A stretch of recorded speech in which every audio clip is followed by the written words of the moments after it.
नमस्कार, news point लेकर हाजिर हूं मैं राजीव। दोस्तों, नरेंद्र मोदी के बारे में राहुल गांधी का दावा एक बार फिर सही साबित हुआ है। आप जानते हैं कि राहुल गांधी हमेशा कहते हैं कि पीएम मोदी ट्रंप के सामने झुकते हैं और ट्रंप से डरते हैं। आज आए एक वीडियो ने राहुल गांधी के दावे को सही साबित किया है। इस वीडियो में ट्रंप ने साफ कहा है कि मोदी ने मुझे खुश करने के लिए रूस से तेल खरीदना कम किया। इसी पर कांग्रेस ने एक पोस्ट में 2 वीडियो क्लिप्स शेयर की है। देखिए जरा इस पोस्ट को, क्या कांग्रेस कह रही है यहां पे।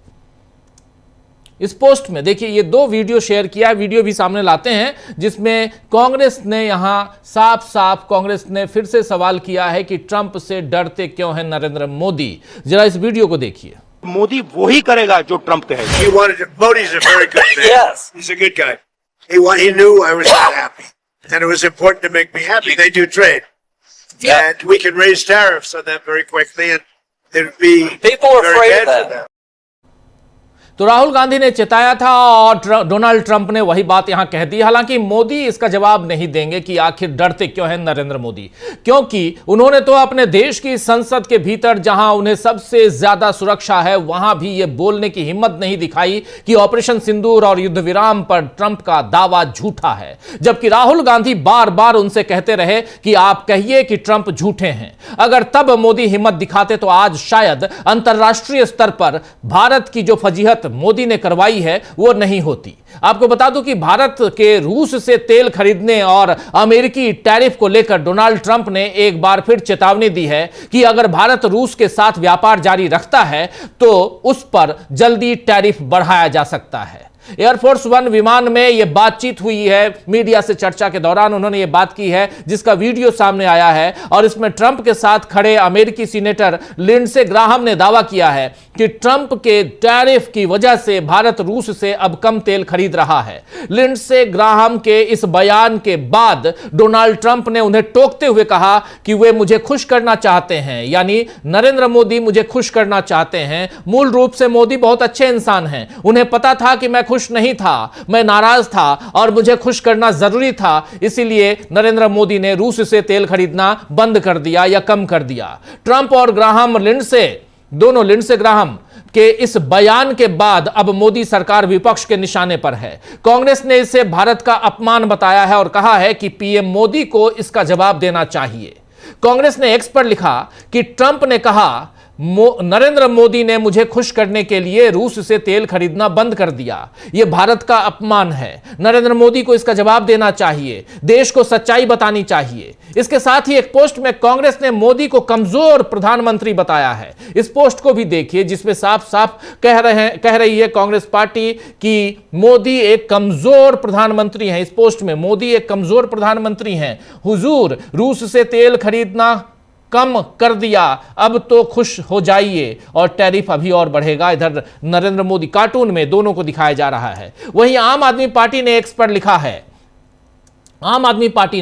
लिखा है कि मोदी जी आपकी चुप्पी देश की इज्जत पर भारी पड़ रही है। आखिर ऐसा क्या है जिसके लिए आज आप ट्रंप को खुश करना चाहते हैं। आपको बता दूं दोस्तों कि वीडियो जो अभी थोड़ी देर पहले आप देख रहे थे, जो एयरफोर्स 1 विमान में मीडिया से चर्चा में ये बात कही गई है, उसमें लिंडसे ग्राहम जो सीनेटर हैं, उन्होंने कहा है कि ट्रंप ने भारत पर रूस से तेल खरीदने पर 25% टैरिफ लगाया है। मैं लगभग 1 महीने पहले भारतीय राजदूत विनय क्वात्रा के घर पर था और वो सिर्फ ये बात करना चाहते थे कि कैसे वो अब रूस से बहुत कम तेल खरीद रहे हैं और मैं राष्ट्रपति डोनाल्ड ट्रंप से टैरिफ में राहत देने की बात कहूं। यानी भारत के जो वहां राजदूत हैं अमेरिका में, उनका जिक्र करते हुए ये देखिए आप, ग्राहम लिंडसे बगल में खड़े हैं डोनाल्ड ट्रंप के बगल में छोटे कद के, और वो बात कर रहे हैं या मीडिया के लोग। और यहां पर ये जो तस्वीर है बहुत इंपॉर्टेंट है। हालांकि लिंडसे ग्राहम ने कोई एक तारीख नहीं बताई थी कि किस तारीख को, किस दिन भारत के राजदूत से उनकी मुलाकात हुई, लेकिन द हिंदू अखबार की एक रिपोर्ट के मुताबिक 2 दिसंबर 2025 को, जी हां, आज से लगभग महीने भर बाद, हिंदू अखबार के मुताबिक 2 दिसंबर 2025 को वाशिंगटन में भारतीय दूतावास में सीनेटर ग्राहम लिंडसे और सीनेटर रिचर्ड्स ब्लमेल्थन एक अमेरिकी सीनेट प्रतिनिधिमंडल में मौजूद थे और लिंडसे ग्राहम इसी दौरान उस रशियन सैंक्शंस बिल के बारे में भी बता रहे थे, जिसमें वो और ब्लमेंथन दोनों ही सह प्रायोजक हैं, जिसे सीनेट में पेश किया गया है।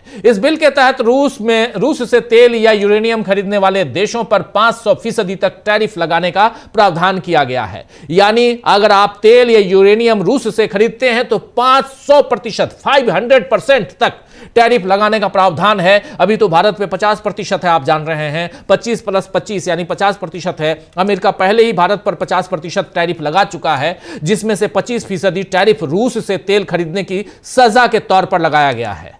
मोदी सरकार इस सजा को निभा भी रही है।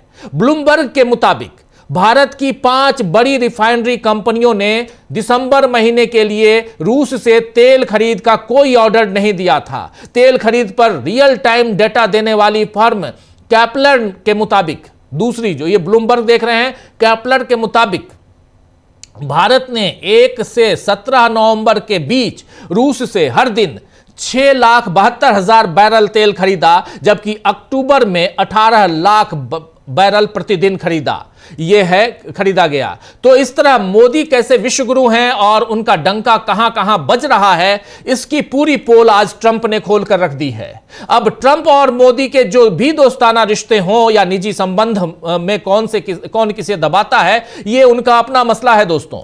मगर भारत के प्रधानमंत्री के बतौर ट्रंप के आगे झुककर नरेंद्र मोदी ने देश का बड़ा नुकसान करवा दिया है। इससे पहले जितने भी प्रधानमंत्री हुए, सब सिकंदर और पोरस की तरह एक राजा को दूसरे राजा के साथ बराबरी का बर्ताव करना चाहिए वाली तर्ज पर चले।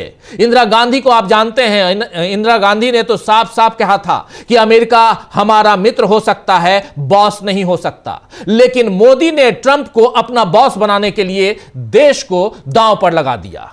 शायद यही वजह है कि वेनेजुएला मामले में भी अमेरिकी कार्रवाई के लगभग 24 घंटे बाद रविवार को भारतीय विदेश मंत्रालय ने बयान जारी किया, जिसमें अमेरिका का नाम लिए बिना कहा गया है कि भारत वेनेजुएला के लोगों की सुरक्षा और उनकी भलाई के लिए अपने समर्थन को फिर से दोहराता है।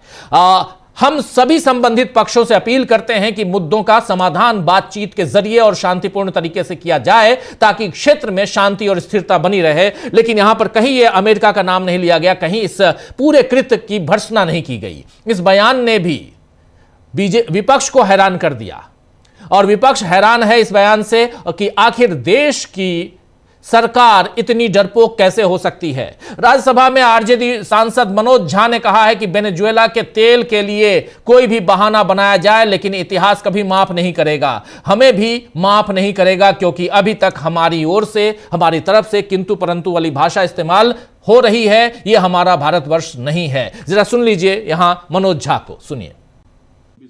देखिए, ये अवसर ये इस बात को करने का नहीं है। मैडम ओवैसी साहब, महत्वपूर्ण ये है कि वेनेजुएला पे आपका प्रश्न है।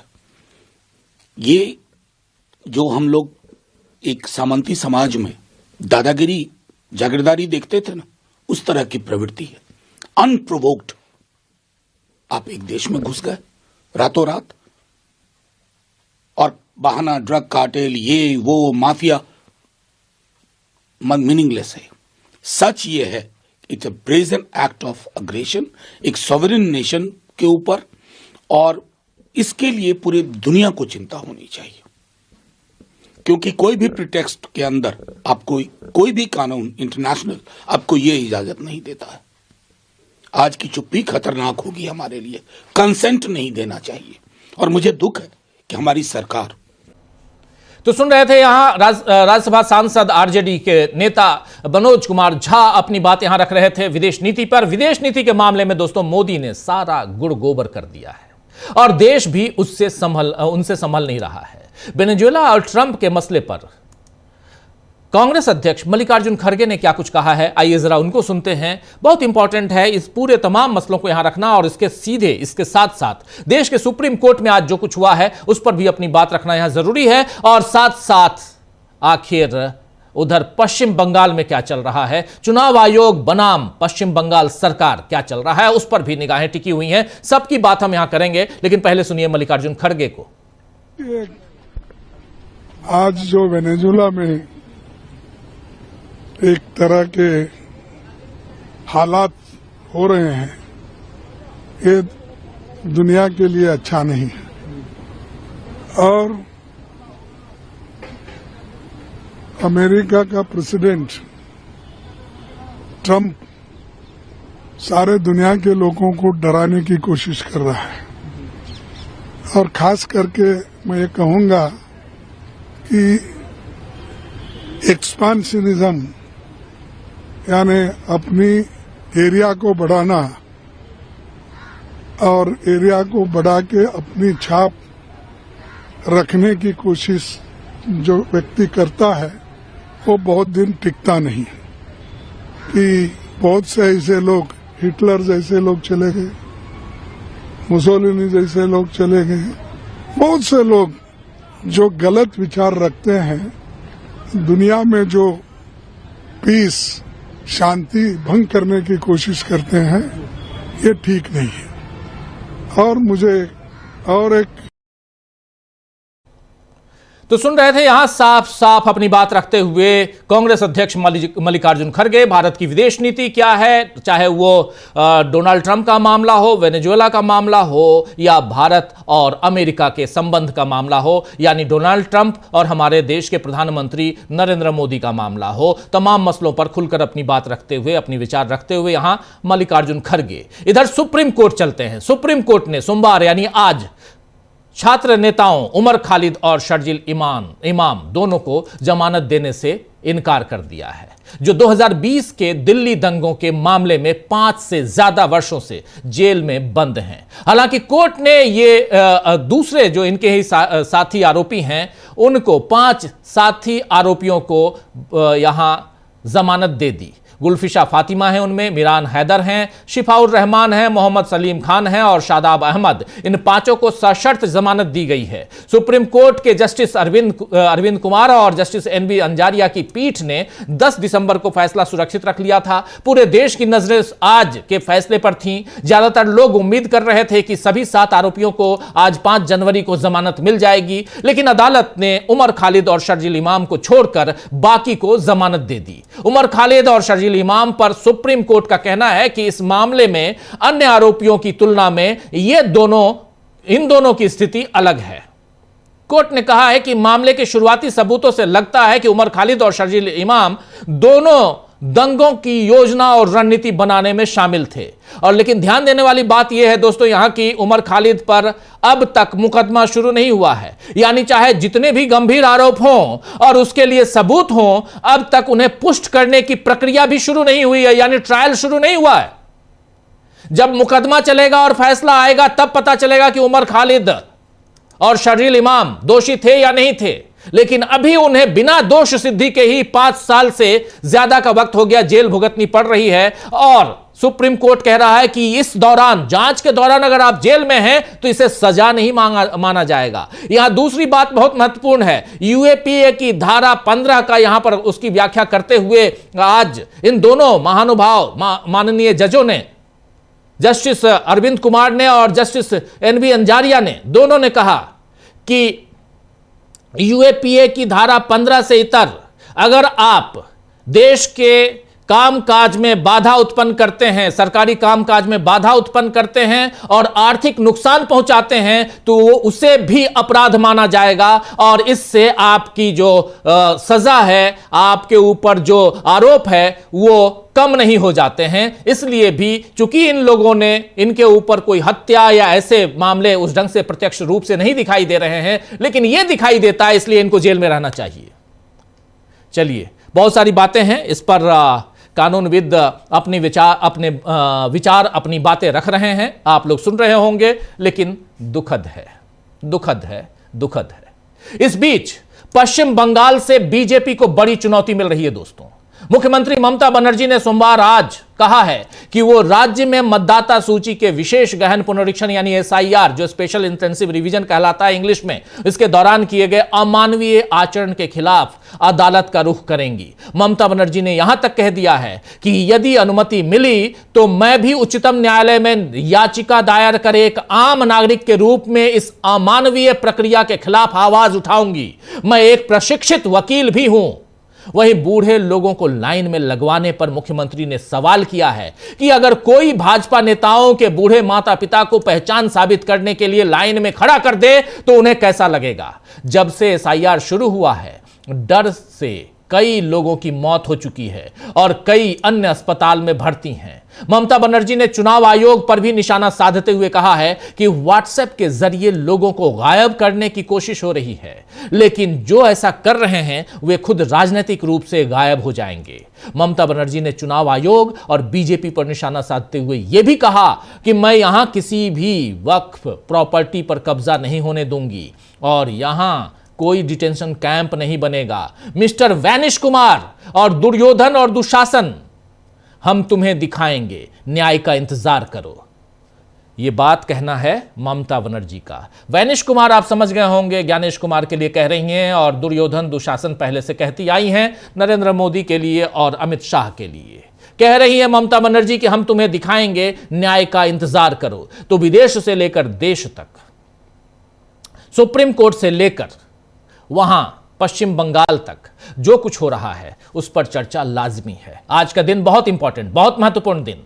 आइए दोस्तों, आज चर्चा करते हैं क्या इतिहास मोदी को एक कमजोर प्रधानमंत्री के तौर पर याद करेगा, जिनके 11 सालों में लोग अन्याय भुगतते रहे और मोदी चुप बैठे रहे।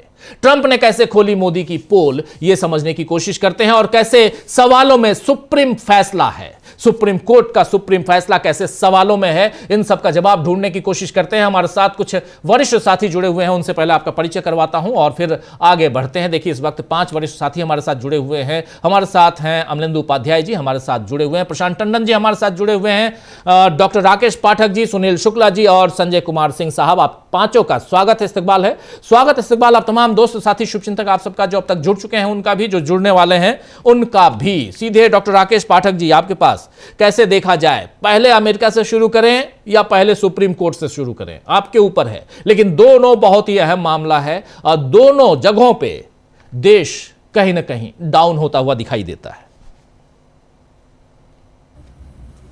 शुरू करेंगे क्योंकि हमारी देश की प्रतिष्ठा का प्रश्न है, देश के प्रधानमंत्री की इज्जत का सवाल है। सबसे पहली बात तो ये कि डोनाल्ड ट्रंप अमेरिका के राष्ट्रपति कौन होते हैं ये कहने वाले कि भारत का प्रधानमंत्री उन्हें खुश करना चाहते। डोनाल्ड ट्रंप क्या दुनिया के शहंशाह हैं? डोनाल्ड ट्रंप क्या बादशाह वक्त हैं? क्या अमेरिका का राष्ट्रपति चक्रवर्ती सम्राट है? उसे किसने ये हक दिया कि दुनिया के सबसे बड़े लोकतंत्र के मुखिया को, हमारे आपके प्रधानमंत्री को, 140 करोड़ लोगों के सिरमौर को इस तरह संबोधित करे कि मोदी जानते हैं कि मैं खुश नहीं, इसलिए मुझे खुश करना चाहते हैं, इसलिए रूस से तेल खरीदना कम कर दिया है। इसका एक पहलू तो डॉक्टर साहब यह है जी कि अमेरिका के राष्ट्रपति को कोई हक नहीं है कि हमारे देश और हमारे देश के प्रधानमंत्री का इस तरह से अपमान करें। दूसरा पहलू यह है कि सवाल सिर्फ नरेंद्र मोदी का नहीं है, सवाल देश का है। वे सिर्फ नरेंद्र वल्द दामोदर दास मोदी नहीं हैं, वे इस देश के प्रधानमंत्री हैं, दुनिया के सबसे बड़े लोकतंत्र के मुखिया हैं। वे उस देश के प्रधानमंत्री हैं जिस देश में पंडित जवाहरलाल नेहरू से लेकर इंदिरा गांधी, अटल बिहारी वाजपेयी, राजीव गांधी जैसे लोग प्रधानमंत्री रहे, डॉक्टर मनमोहन सिंह जैसे लोग प्रधानमंत्री रहे, जिन्होंने दुनिया की बड़ी बड़ी ताकतों के सामने आंखों में आंखें डालकर बात की है। उस देश के प्रधानमंत्री के लिए ये कहना नरेंद्र मोदी जानते हैं कि मैं खुश नहीं हूं, इसलिए मुझे खुश करना जरूरी है, ये देश का अपमान है। लेकिन इसका तीसरा पहलू भी है डॉक्टर साहब। क्या वजह है कि डोनाल्ड ट्रंप लगातार ऐसी बातें, ऐसे बयान देते आ रहे हैं जो न केवल प्रधानमंत्री बल्कि देश की संप्रभुता पर भी हमला है।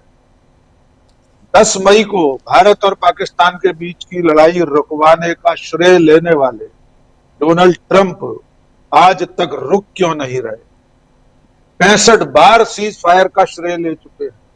बीच में ये भी कह चुके हैं कि मैं नरेंद्र मोदी का कैरियर बर्बाद नहीं करना चाहता हूं। लेकिन अब तक हमारे प्रधानमंत्री ने एक बार भी इसका उत्तर नहीं दिया है। बेखुदी बेसबब नहीं गालिब, बेखुदी बेसबब नहीं गालिब, कुछ तो है जिसकी पर्दादारी है। वो कुछ तो क्या है जिसके चलते नरेंद्र मोदी आज तक अमेरिका के राष्ट्रपति की बदजुबानी का जवाब नहीं दे सके हैं। वो क्या है जिसके चलते आज तक उन्होंने संसद में नेता प्रतिपक्ष की चुनौती के बावजूद डोनाल्ड ट्रंप का नाम लेने की हिम्मत नहीं की। वो क्या वजह है, वो कौन सी मजबूरियां हैं, वो कौन सी व्यवस्थाएं हैं जिसके चलते हमारा प्रधानमंत्री, इस महादेश का मुखिया इतना मजबूर है कि डोनाल्ड ट्रंप के व्यक्तिगत अपमान के बावजूद, देश और उनके खुद के अपमान के बावजूद अपनी जुबान खोलने के लिए तैयार नहीं। क्या वो वजह A2 है? क्या वो वजह कुछ और है? क्या न्यूयॉर्क की अदालत से निकला हुआ कोई वारंट है जिसके चलते हमारे प्रधानमंत्री डोनाल्ड ट्रंप की बदजुबानी का जवाब नहीं दे पा रहे? मैं एक सवाल पूछना चाहता हूं डॉक्टर साहब। दुनिया में 200 देश हैं करीब करीब, बहुत छोटे छोटे देशों से लेकर बड़े बड़े देश। क्या अमेरिका के राष्ट्रपति ने अब से पहले दुनिया के किसी और देश के मुखिया के लिए इस तरह के शब्दों का इस्तेमाल किया है कि वो मुझे खुश करना चाहते हैं? उस देश के प्रधानमंत्री को मुझे खुश करना जरूरी है। अगर आज तक डोनाल्ड ट्रंप किसी और के लिए नहीं कह सके तो हमारे प्रधानमंत्री के लिए कहने की हिम्मत कैसे हुई? ये बहुत बड़ा सवाल है। इसका जवाब लोक तीर्थ से, 7 लोक कल्याण मार्ग से, विदेश मंत्रालय की इमारत से, सब जगह से आना चाहिए। आपने ठीक उदाहरण दिया श्रीमती इंदिरा गांधी का।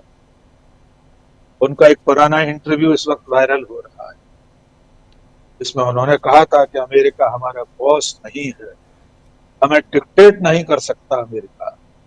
और पाकिस्तान युद्ध से पहले रिचर्ड निक्सन ने जब 7वां जहाजी बेड़ा भेज दिया था, बंगाल की खाड़ी की तरफ बढ़ रहा था, तब उन्होंने कहा था कि 7वां नहीं 70वां जहाजी बेड़ा भेज दीजिए, अब युद्ध नहीं रुकेगा। वो महादेश जो विश्व गुरु होने का दावा कर रहा है, वो नरेंद्र मोदी जो दुनिया के सबसे ज्यादा लोकप्रिय प्रधानमंत्री बताए जाते हैं, जिनके गले में कम से कम 24 देशों के सर्वोच्च नागरिक सम्मान के तमगे पड़े हुए हैं, जिनके प्रशंसक, जिनके समर्थक उन्हें ईश्वर का अवतार मानते हैं और कमोवेश वे खुद भी खुद को नॉन बायोलॉजिकल कहते हैं, ऐसा नेता अमेरिका के राष्ट्रपति को खुश करने के लिए मजबूर है। और किस तरह खुश किया जाना है, ये सवाल भी सबसे बड़ा सवाल है कि क्या भारत की विदेश नीति, भारत की आर्थिक नीति, भारत की वाणिज्य और व्यापार की नीति, भारत की रक्षा नीति डोनाल्ड ट्रंप की मर्जी से उन्हें खुश करने के लिए बदली जा रही है? खुश करने का और क्या पैमाना हो सकता है? क्या हमारे देश का प्रधानमंत्री डोनाल्ड ट्रंप को खुश करने के लिए देश की सारी राष्ट्रीय नीतियों को बदल रहा है? ऐसा क्या हो रहा है जिसके चलते डोनाल्ड ट्रंप की इतनी हिम्मत पड़ रही है और सरकार खामोश है?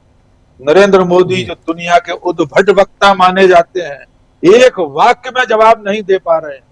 ये देश के लिए सचमुच चिंता की बात है। डॉक्टर साहब, भारत के इतिहास में इससे पहले कभी नहीं हुआ। हमारा देश इतना मजबूर, इतना विवश कभी नहीं था। और देश मजबूर नहीं, प्रधानमंत्री मजबूर, सरकार मजबूर है। देश तो सवाल कर रहा है कि आप जवाब क्यों नहीं देते? बोलो बोलो नरेंद्र मोदी, कुछ तो बोलो। जी डॉक्टर साहब, जी बिल्कुल, कोर्ट पर अगले चरण में आए, अदालत पर अगले चरण। बिल्कुल, अदालत पे भी बात करेंगे, लेकिन पहले बात हम अमेरिका की कर रहे हैं। अमेरिका उसमें भी डोनाल्ड ट्रंप ने सीधा सीधा अगर नाम लेकर और नरेंद्र मोदी खुश करना चाहते हैं डोनाल्ड ट्रंप को, तो नरेंद्र मोदी चुप क्यों हैं? देश को बताना चाहिए कि आखिर आपकी चुप्पी क्या है। और रूस के साथ जो यहाँ कांग्रेस सवाल पूछ रही है कि रूस के साथ जिसके साथ आपका बहुत ही पुराना संबंध रहा है, रिश्ता जो है हमारा बहुत मित्रवत रिश्ता रहा है, उसके साथ आप क्या कोई दगा कर रहे हैं? जानना चाहता हूं प्रशांत जी, कैसे देखते हैं इस पूरे मसले को? जी, एक तो जब यूएस डेलीगेशन यहाँ पे आया हुआ था और तब ट्रेड डेलीगेशन जो 50% का टैरिफ को कम करने की बात थी, तब उसके सामने भी ये कहा गया था कि हमने रूस से तेल लेना बंद कर दिया और तब भी नहीं ले रहे थे। अभी आपने बताया कि कब कब तेल जो है वो आया वहां से। तो जो मुकेश अंबानी की रिफाइनरी है वो भी तेल लेना बंद कर चुकी थी अक्टूबर नवंबर में ही, और ये ट्रेड डेलीगेशन को बताया गया। मंशा ये थी कि ट्रेड डेलीगेशन से ये कहने की कि भाई कोई एंट्रीम रिलीफ तो दे दो 50% में, हमने तेल लेना बंद कर दिया है। उन्होंने एंट्रीम रिलीफ भी नहीं दी और ये अब ट्रेड टॉक्स हमारी जो है अमेरिका के साथ वो न जाने कब फाइनल होंगी, इनडेफिनेटली मार्च अप्रैल, और तब तक हम 50% टैरिफ का मार हमारे उद्योग हमारी इंडस्ट्री झेलती रहेगी। इस वीडियो में जो आप आवाज़ सुना रहे हैं ट्रंप की, वो इस हेकड़ी को दिखा रही है कि नरेंद्र मोदी की जो है वो इतनी हिम्मत नहीं है कि वो रूस से तेल मंगवा सके। वो एक दुनिया के चौधरी की तरह बात कर रहे हैं। अब इस वक्त आप देखिए कि भाई मादुरो की गिरफ्तारी जिस तरह से हुई है, और जिस तरह से गिरफ्तारी के अलावा मैं कहूँगा कि उनकी किडनैपिंग जिस तरह से हुई है, वो उसके डिटेल सामने आ गए हैं। उस डिटेल को अगर आप देखेंगे कि कैसे CIA के एजेंट वहाँ पे थे, उनके ऊपर ड्रोन उड़ रहे थे, नज़र रखी जा रही थी, उनके जैसे मकान को अमेरिका में बनाया गया था उस पर रिहर्सल चल रहे थे कि कैसे उनको पकड़ा जाएगा, और वो सब चीज़ उनके इंटेलिजेंस नेटवर्क के बाहर थी, यानी मादुरो के इंटेलिजेंस नेटवर्क के बाहर थी, उनकी अप्रोच के बाहर हो रहा था। ये खतरा अब दुनिया की तमाम कैपिटल्स में है, तमाम राष्ट्राध्यक्षों के ऊपर। आपको पता ही नहीं है कि किसके किसके ऊपर कौन सा ड्रोन उड़ रहा है और कौन सी इंफॉर्मेशन कलेक्ट की जा रही है, किसके मकान या दफ्तरों के प्रोटोटाइप बन गए अमेरिका में जिस पर रिहर्सल चल रही है, ये आपको पता ही नहीं है। तो एक नया थ्रेट जो है दुनिया के सामने है, और ये बहुत चिंताजनक है। और जिस तरीके से ट्रंप बात कर रहे हैं मोदी के बारे में, ये भारत के लिए भी चिंता का विषय है कि जब हमने रूस से तेल लेना बंद ही कर दिया है उनके दबाव में जी, तब भी टैरिफ में तो रिलीफ फिर भी नहीं मिल रहा ना। तो क्या वजह है? तो ये बड़ी नरेंद्र मोदी की जो फॉरेन पॉलिसी है, कल भी मैंने इस पे कहा था कि कंप्लीट फेलियर है। कहाँ तो विश्वगुरु बन रहे थे और कहाँ ये स्थिति है कि आपको दूसरे देश बता रहे हैं कि जी आप नहीं खरीदो क्योंकि मैं नाराज हो जाऊंगा। ये किसी की नाराजगी पे हमारे देश का जो इंटरेस्ट है वो चलेगा, नेशनल इंटरेस्ट। ये किस प्रधानमंत्री ने कभी किया भारत में? मैंने कितने प्रधानमंत्रियों को देखा है जब मैं PMO की रिपोर्टिंग करता था। बड़े बड़े लोग आते थे, बड़े बड़े राष्ट्राध्यक्ष आते थे, बड़ी बड़ी फोन कॉल्स आती थी कि भारत के स्काईज को खोल दो अमेरिका जहाज उतारने के लिए। वाजपेयी जी के सामने कॉल आया था, वाजपेयी जी ने उसी कॉल पे मना कर दिया था कि हम ये नहीं कर सकते, हमारी पार्लियामेंट नहीं मानेगी जी। देवगौड़ा के सामने सवाल आए थे। देवगौड़ा तो बहुत ही माइनॉरिटीज वाले प्राइम मिनिस्टर थे, देवगौड़ा ने एक झटके में मना कर दिया था। तो कोई भारत का प्रधानमंत्री कभी झुका नहीं, और प्रधानमंत्री के झुकने का मतलब है कि देश झुक रहा है। तो ये बड़ी शर्मनाक स्थिति है भारत की आत्मसम्मान के लिए कि दूसरे देश के राष्ट्रपति इस तरीके की बात कर रहे हैं, और वो भी अगर आपको कोई फायदा होता हो तो चलो ठीक है, फायदा भी तो नहीं हो रहा। आपको वो पीठ दिखा के चला गया ट्रेड डेलीगेशन, आपको उसने 1 रुपए की छूट नहीं दिया। 50% टैरिफ भी आप दे रहे हो, रूस से तेल भी नहीं मंगा रहे हो, डॉलर भी 90 के आसपास है, तो हम तो सब तरफ से मारे जा रहे हैं। अब कुछ कर भी नहीं सकते आप, जी। क्या करेंगे। दूसरी बात, जो कोर्ट की जो सुप्रीम कोर्ट का रूलिंग है उमर खालिद और उस पे आते हैं, सेकंड राउंड में आते हैं, सेकंड राउंड में आते हैं जी। उमर खालिद पे और कोर्ट के रूलिंग पे सेकंड राउंड पे बात करते हैं। इस राउंड में जरा हम इस मसले पे बात करते हैं, क्योंकि विदेश नीति में कैसे फेल हो गए हैं नरेंद्र मोदी, क्या फेल हुए हैं या किसी दबाव में हैं, ये सब कुछ जानने की कोशिश करते हैं। जरा जल्दी से सुनील शुक्ला जी, कैसे देखते हैं आप? ये वीडियो आपने भी देखा होगा और लगातार इसकी चर्चा हो रही है। एक तरफ अमेरिका अपनी बादशाहत दिखाने की कोशिश कर रहा है, एक साथ रूस और चाइना को भी कहीं ना कहीं वो डराने की कोशिश कर रहा है वेनेजुएला वाले मामले में, और उसके बाद अब देखिए कि सीधे सीधे अपने एयरफोर्स 1 में, अपने प्लेन में हैं और वो सीधा, कोई भी ऐसा मामला नहीं आता है, क्या जानबूझकर ये किया जा रहा है? और एक डराने वाली बात और भी है कि 500% तक टैरिफ है अगर रूस से आप तेल खरीदना, यूरेनियम खरीदना बंद नहीं करते हैं, जबकि वही अमेरिका यूरेनियम रूस से खरीदता है।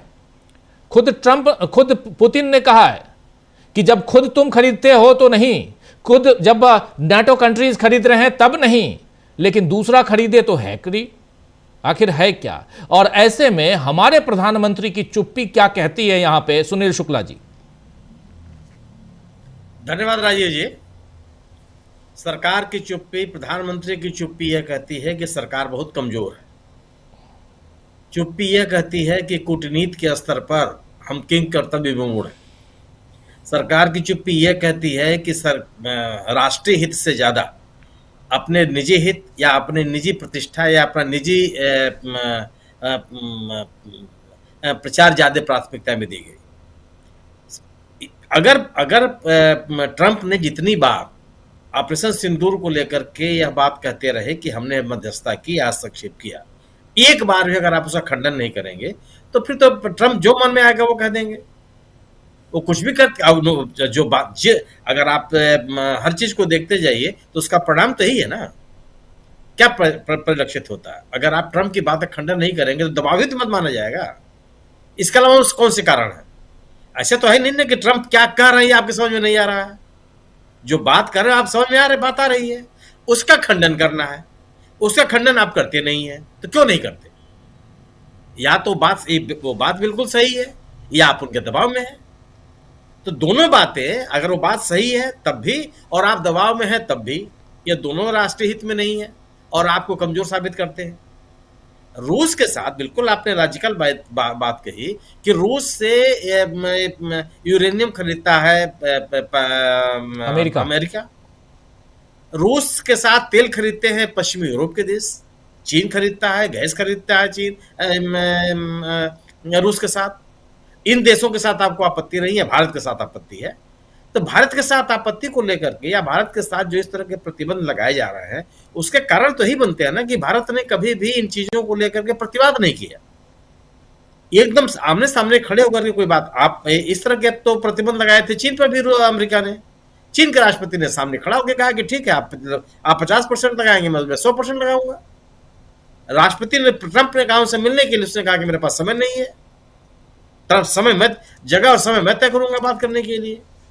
तो इतनी बात कहने के लिए आपके पास ताकत तो होनी चाहिए। दो ही चीजें, या तो आप आर्थिक रूप से इतने मजबूत हो, वैज्ञानिक आपके पास ताकत बहुत ज्यादा हो, प्रौद्योगिकी बहुत आगे आप हैं, या आप एक सॉफ्ट पावर है। सॉफ्ट पावर एक ऐसे देश के रूप में जो भारत की पहचान भी रही है कि भारत लोकतंत्र के ऊपर हो रहे हत्या को लेकर के बोलता रहा। यही भारत है। जब पनामा के राष्ट्रपति के साथ इसी अमेरिका ने जब इस तरह का दुर्व्यवहार किया था तो भारत ने जम करके उसकी आलोचना की थी, खुल के आलोचना की थी। आज हम चुप हैं, आज अमेरिका का नाम लेने के लिए तैयार नहीं है। और ये वेनेजुएला की जो घटना है सामान्य घटना थोड़े है। हमारी विदेश नीति कितनी कमजोर है। अरे आप, इतनी बड़ी घटना होगी, किसी देश की संप्रभुता के साथ खिलवाड़ हो गया, वहां के राष्ट्रपति को हथकड़ी पहना करके आप उठा के लेके चले गए और हम चुप हैं। मैं मादुरो के राजनीति का समर्थन नहीं करता, उनकी राजनीति करने के तौर तरीके का मैं समर्थन नहीं करता। उनके चुनाव को लेकर के भी ढेर सारे सवाल उनके देश में पैदा हुए, दुनिया में पैदा हुए, मैं उनको खारिज नहीं करता। लेकिन इस बिना पर एक सरकार है, वहां के एक राष्ट्रपति है, वह चूंकि आपके अनुकूल काम करने के लिए तैयार नहीं है और आप उसके खिलाफ इस तरह कार्रवाई कर देते हैं। और भारत एक ऐसा देश जो इन तमाम विषयों पर बोलता रहा है, वो चुप है, उसका नाम तक नहीं लेता। तो फिर तो जो हम ट्रंप बात कह रहे हैं उस बात को तो आपको मानना पड़ेगा ना कि कहीं ना कहीं वो बात सच्ची है, सही है। अगर आप अंधभक्तों से बात करेंगे तो तुरंत उसका तर्क क्या होता है, आपको ट्रंप की बातों पर विश्वास है, मोदी जी की बात विश्वास नहीं है। अरे भाई, मोदी जी की बात में विश्वास है, मोदी जी बोले तो। ट्रंप के बातों को अभी तक जब हम और आप चर्चा भी कर रहे हैं, भारत सरकार की ओर से कोई खंडन नहीं आया कि कोई जरूरत नहीं है, हम हमारे देश के नागरिक महत्वपूर्ण है, हमारे देश की राजनीति महत्वपूर्ण है, हमारे देश के लिए हमारा संविधान महत्वपूर्ण है, हमारी पार्लियामेंट महत्वपूर्ण है, हमको उनको खुश रखना है, किसी तीसरे की खुश रखने की हमें चिंता नहीं। एक साफ साफ बयान आ जाना चाहिए था, अभी तक कोई बयान आप नहीं दे रहे। तो एक कमजोर विदेश नीति का परिचय है। और इस कमजोर विदेश नीति का परिचय किस लिए है कि पिछले 2 दशक से इस भारत देश की आज की जो सरकार है, इसने अपनी विदेश नीति को मजबूती के साथ रखने की कोशिश नहीं की। मैं कई बार सोचता था कि आखिर आप किसी भी नेता को अपना निजी दोस्त क्यों बनाने लगते हैं, ये कहीं संभव है? ऐसी कौन सी चीज आप हासिल कर लेंगे जो आप हर किसी को बताएंगे कि Trump my friend, Putin my friend, फलाना माय फ्रेंड। ये एक कूटनीतिक संबंध होते हैं दो देशों के बीच में, कोई व्यक्ति स्थायी तो है नहीं। आज ट्रंप राष्ट्रपति हैं, कल बाइडेन साहब थे, तो निजी संबंधों का क्या मतलब है? हाँ, एक रैपो आप या एक कनेक्ट हो सकता है, लेकिन निजी मित्रता का क्या मतलब होता है? क्यों आप ये बनाना चाहते हैं? या क्या इससे आपके राष्ट्रीय हित या देश के हित क्यों से सज जाते हैं? वो तो कभी आज तक नहीं दिखाई पड़ा। अगर आप अपनी विदेश यात्राओं के दौरान केवल अपनी निजी छवि को बेहतर बनाने का प्रयास करेंगे तो एक बेहतर विदेश नीति का संचालन आप नहीं कर सकते, क्योंकि जो बातें एक सामान्य नागरिक को समझ में आ रही हैं कि विदेशों में जाकर के बड़ी इस तरह की रैलियां करना, सभाएं करना, विपक्ष के ऊपर हमला करना, उसका उद्देश्य क्या हो सकता है?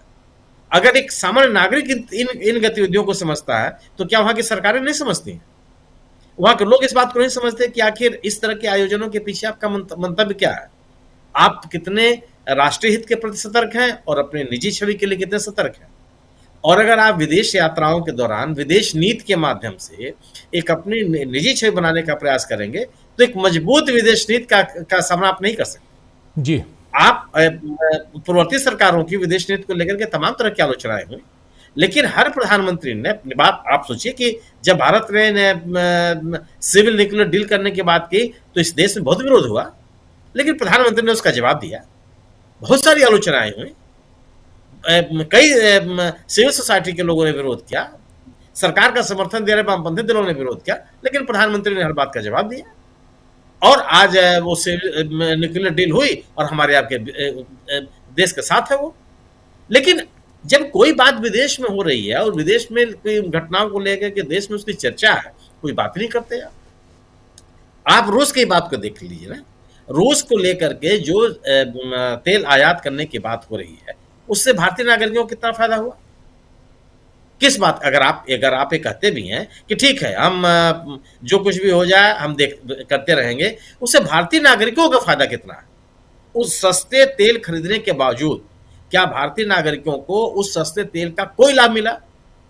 सार्वजनिक क्षेत्र की जो कंपनियां हैं उनको कोई लाभ मिला? आप निजी कंपनियों को प्रोत्साहित कर रहे हैं, कारपोरेट को प्रोत्साहित कर रहे हैं, कारपोरेट के फायदे आप देख रहे हैं, कारपोरेट अपने अनुसार आपको अपनी नीतियां निर्धारित करने के लिए दबाव बना रहा है। मिला क्या आपको? और भारत के जो आम नागरिक है उसको 50% का टैरिफ झेलना पड़ रहा है।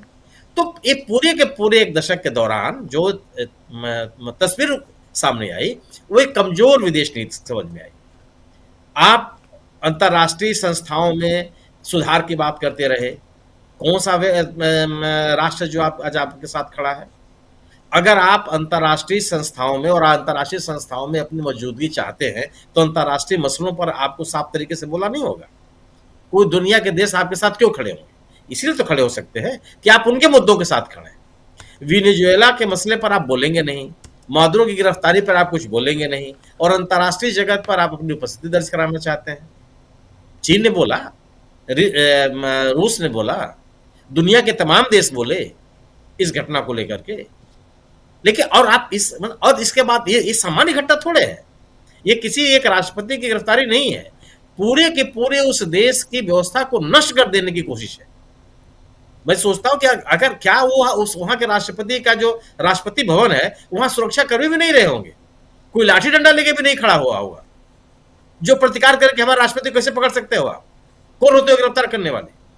यानी कि पूरे के पूरे सिस्टम को एक देश के सिस्टम को बर्बाद कर दिया।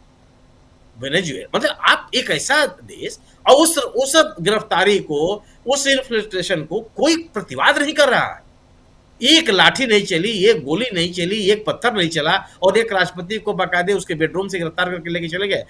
मैंने आज तक दुनिया का कोई ऐसा देश नहीं देखा है। सब छोटे छोटे देश है, वहां भी तमाम तरह की सुरक्षा व्यवस्था है, लेकिन पूरी की पूरी सुरक्षा व्यवस्था को धत्ता बता दिया गया, पूरे के पूरे सिस्टम को खत्म कर दिया गया।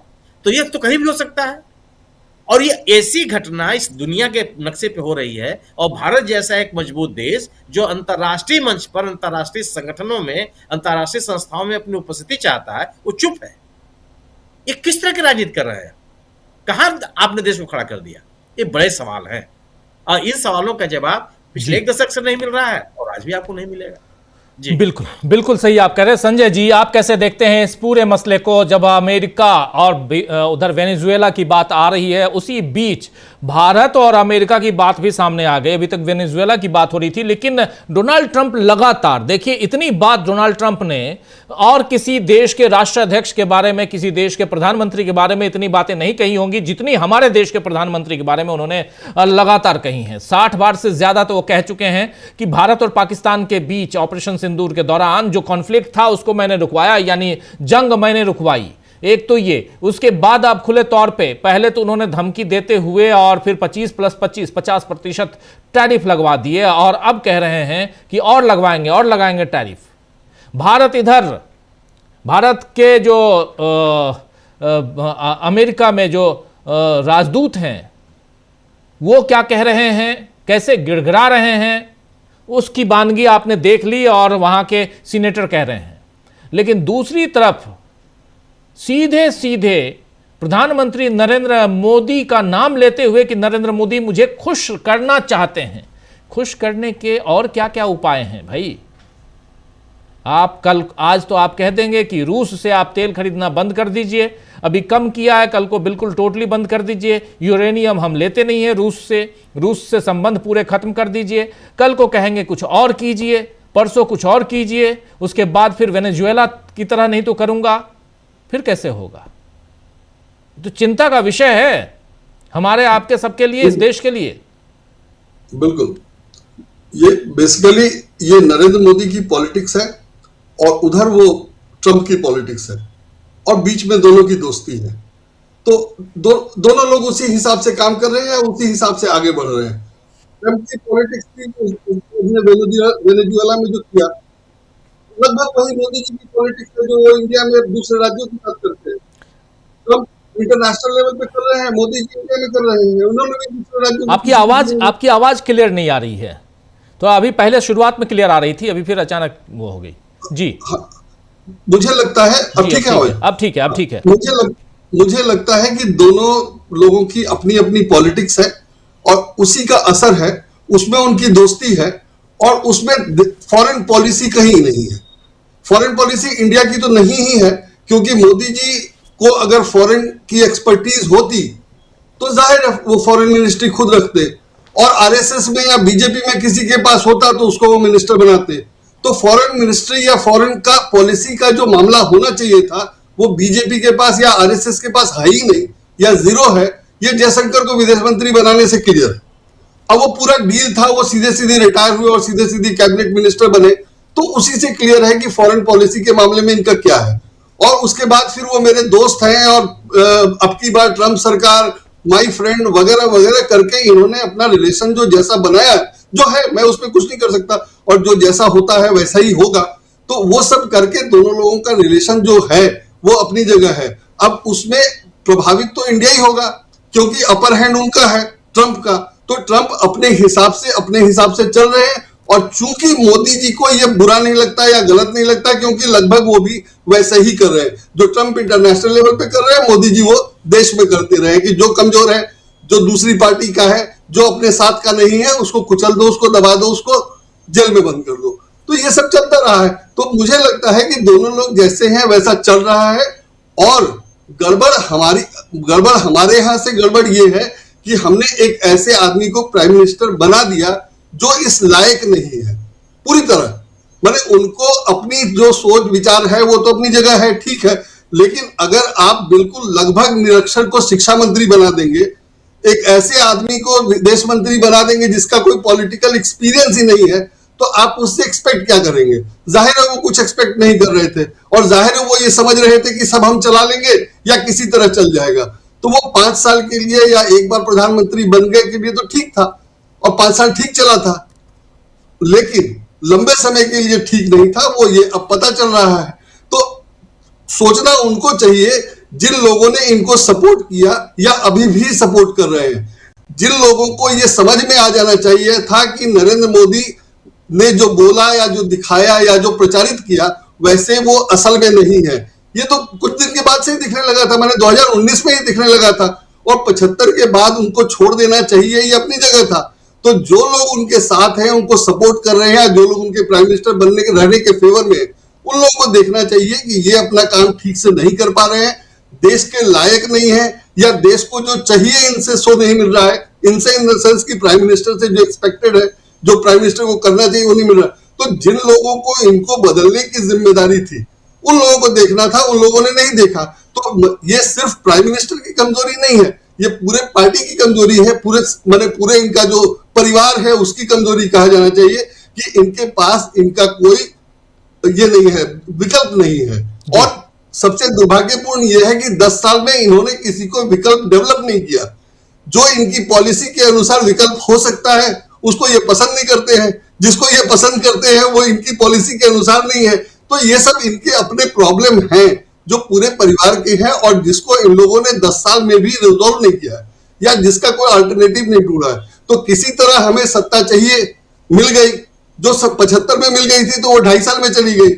इस बार मोदी जी की पॉलिसीज कुछ ऐसी थी, इनके पास चाणक्य था जो चुनाव नहीं हारता, जो चुनाव जिता देता है। तो ये चुनाव तो जीतते जा रहे हैं, लेकिन चूंकि कॉम्पिटेंसी नहीं है, काम नहीं आता है या काम कर नहीं सकते या जो कुछ भी प्रचारित था वो असल में नहीं था, तो वो सब अब धीरे धीरे दिखने लगा है और वो हर क्षेत्र में दिख रहा है। मैंने अगर ट्रंप ने टैरिफ की बात की तो इन्होंने क्या कहा? इन्होंने कहा आत्मनिर्भर, स्वदेशी। तो जाहिर है ट्रंप भी नाराज हुआ होगा। जब ट्रंप से आप कहेंगे, जब ट्रंप ने धमकी दी कि 50% हम ये लगाएंगे, टैरिफ लगाएंगे, तो बात होनी चाहिए थी ना कि क्यों 50% टैरिफ, हमारा कैसे काम चलेगा, हमें भी देश चलाना है, हमें भी प्रधानमंत्री की कुर्सी संभालनी है। अगर मित्रता थी तो ऐसे बात करते, और नहीं तो ऑफिशियली जैसे बात की जाती है वैसे बात करते। आपने दोनों नहीं किया। आपने ये दिखाया कि हम तो आत्मनिर्भर स्वावलंबी होकर चला लेंगे और चीन से दोस्ती कर लेंगे। तो ट्रंप को वो बुरा नहीं लगेगा। फिर ट्रंप को बुरा लगेगा तो वो अपने हिसाब से जवाब देगा। मुझे लगता है वो इस हिसाब से जवाब दे रहा है। मैं नहीं कह रहा कि ट्रंप ने जो किया वो ठीक किया। ट्रंप आपको जैसे रीड कर रहा है या ट्रंप आपको जितना कॉम्पिटेंट मांग रहा है उस हिसाब से बात कर रहा है। अगर इन्होंने जवाब दे दिया होता या कह दिया होता कि ट्रंप झूठ बोल रहे हैं, मैंने सरेंडर नहीं किया, तो नहीं बोलते वो। लेकिन वो झूठ बोल रहे होते तब तो ये बोलते कि वो झूठ बोल रहे हैं। तो ये क्या सच है हम लोग नहीं जानते, क्या सच है वो हम लोग नहीं जानते। तो जो इन लोगों ने किया है आपस में, ये दोनों के बीच में क्या रिलेशन है या दोनों के बीच रिलेशन के कारण जो सब हुआ है, तो उसमें वो दबाता गया और ये दबते गए। इन्होंने रिटेलिएट नहीं किया, कभी कभी जवाब नहीं दिया, ना फ्रेंडली ना डिप्लोमेटिकली और ना फॉरेन पॉलिसी के हिसाब से। तो चूंकि कुछ नहीं किया तो जाहिर है वो बढ़ता जा रहा है। और अभी वेनेजुएला में जो किया उसके बाद उसको किसी का डर नहीं है। और दूसरी ओर अगर मोदी जी की जगह कोई दूसरा होता तो अपने हिसाब से काम करता कि ठीक है भाई, हमें क्या जनता हटा देगी, हमारी पार्टी वाले हटा देंगे, हमारे परिवार वाले हटा देंगे, ज्यादा से ज्यादा क्या होगा, मैं तो सीधे तन के खड़ा रहूंगा। तो वो उनको है नहीं, वो सीधे तन के खड़े रहेंगे और हटा दिया जाएगा तो फिर उनके साथ क्या होगा वो जानते हैं।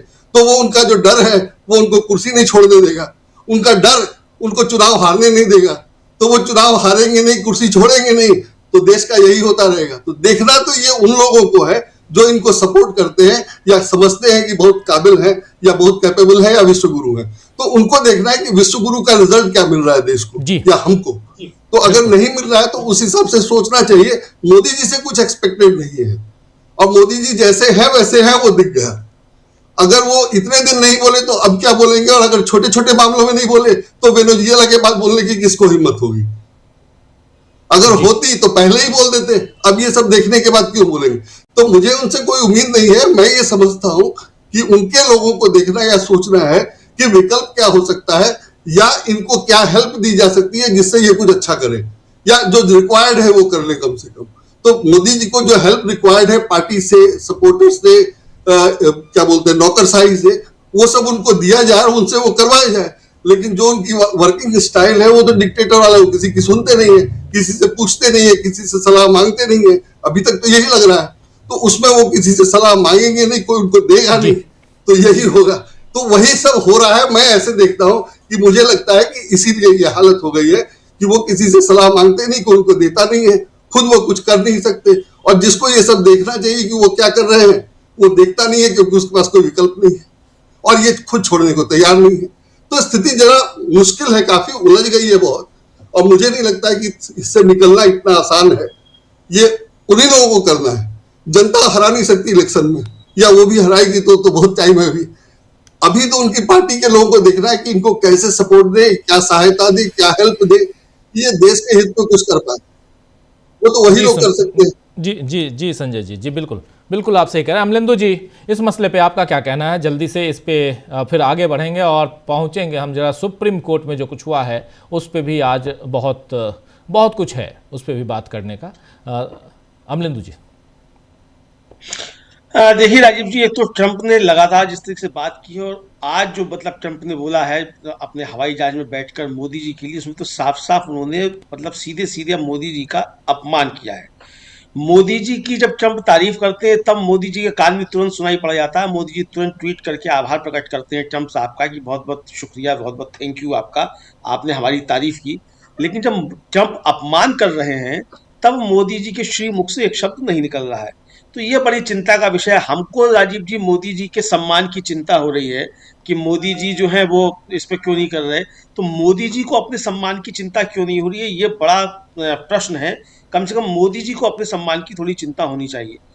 अपने सम्मान की ना भी हो, चूंकि आपका सम्मान जो भी हो हम नहीं कह सकते क्या है क्या नहीं है, लेकिन भारत के प्रधानमंत्री के तौर पे आपका एक सम्मान निश्चित तौर पे है, और वो सम्मान हम भी करते हैं भारत के प्रधानमंत्री के तौर पे। हमारी आपसे कुछ मसलों को लेकर राजनीतिक असहमतियां हो सकती हैं, वैचारिक असहमतियां हो सकती हैं, आपकी नीतियों को लेकर हमारा जो है विरोध हो सकता है, लेकिन आप हमारे प्रधानमंत्री तो हैं। जब तक है तब तक हमको आपको प्रधानमंत्री के तौर पर स्वीकार करना ही है। ऐसा तो हम नहीं कर सकते कि हम आपको प्रधानमंत्री पद से बर्खास्त कर दें, ये तो हमारे पास ताकत नहीं है। तो हम आपका सम्मान करेंगे भारत के प्रधानमंत्री के तौर पर, भले ही हम एक व्यक्तिगत तौर पर नरेंद्र मोदी का सम्मान करें या ना करें, लेकिन भारत के प्रधानमंत्री का तो अपमान हम नहीं कर सकते। तो आपको भी भारत के प्रधानमंत्री का सम्मान करना चाहिए, और आपको भी भारत के प्रधानमंत्री का सम्मान रखना चाहिए। ये हमारी अपील है प्रधानमंत्री नरेंद्र मोदी जी से कि आप भारत के प्रधानमंत्री का सम्मान रखें, और अगर डोनाल्ड ट्रंप भारत के प्रधानमंत्री का अपमान कर रहे हैं तो आपको खुलकर डोनाल्ड ट्रंप को जवाब देना चाहिए। 140 करोड़ लोगों का देश इस मसले पर आपके साथ खड़ा होगा। कहीं से कोई चूं-चपड़ नहीं आएगी कि आपने डोनाल्ड ट्रंप को क्या जवाब दे दिया। विपक्ष भी लगातार राजीव जी यही बात कर रहा है। आज कांग्रेस ने भी जो ट्वीट किए हैं और तो कांग्रेस ने जिस तरीके से बातें कही हैं वो भी बातें यही है। भले ही उसमें कटाक्ष मोदी जी के ऊपर की, राहुल गांधी ने जो कहा वो सही कहा और आपने उसको सच साबित कर दिया, लेकिन यही कहा जा रहा है कि भाई आप क्यों बर्दाश्त कर रहे हैं इसको, आप जवाब क्यों नहीं देते, आप इसका जवाब दीजिए। तो यही जो है प्रधानमंत्री से कहा जा रहा है कि आप इसका जवाब दीजिए, और आप दुनिया के सबसे बड़े लोकतंत्र के, हालांकि वो लोकतंत्र आपने कितना छोड़ा है उस पर एक अलग से बहस हो सकती है, लेकिन जब तक है तब तक तो आप भारत के मतलब दुनिया के सबसे बड़े लोकतंत्र के आप प्रधानमंत्री हैं। तो पूरी दुनिया को क्या संदेश दिया जा रहा है ट्रंप के जरिए, ये भी आप देखिए। तो अगर वास्तव में विश्वगुरु आप बने या ना बने वो अलग का मसला हो सकता है कि आप विश्वगुरु बनते हैं कि नहीं बनते हैं कि नहीं, आप वो सब बातें ठीक है, लेकिन आप दुनिया के सबसे बड़े लोकतंत्र के प्रधानमंत्री हैं, तो इस पर आपको निश्चित तौर पर जवाब देना चाहिए। दूसरा राजीव जी, मुझे लगता है कि हम लोगों को वेनेजुएला के ऊपर जो है एक अलग से कार्यक्रम करना चाहिए, क्योंकि वेनेजुला को लेकर पूरे मतलब जो हमारा इकोसिस्टम है, चाहे सोशल मीडिया का या तमाम पत्रकारों का भी, बहुत सारी गलतफहमियां हैं। अब एक सुनाम धन्य जो है पत्रकार हैं, बहुत बड़े अंतर्राष्ट्रीय पुरस्कार विजेता हैं, वो कह रहे हैं कि वो चूंकि तानाशाह हो गए थे वेनेजुएला और इसलिए उनकी दुर्गति हो रही है, दुनिया उनके साथ नहीं आएगी। ये पता ही नहीं है सुनाम धन्य पत्रकार को कि वेनेजुएला आज से नहीं बरसों से खटक रहा है अमेरिका की नजरों में। वो डोनाल्ड ट्रंप के समय से नहीं खटक रहा है, पूरे लैटिन अमेरिका देश जो है वो अमेरिका की नजर में जाने कब से खटक रहे हैं। क्यूबा जो है थोड़ी दूर पे ही है, वो लगातार खटकता रहता है।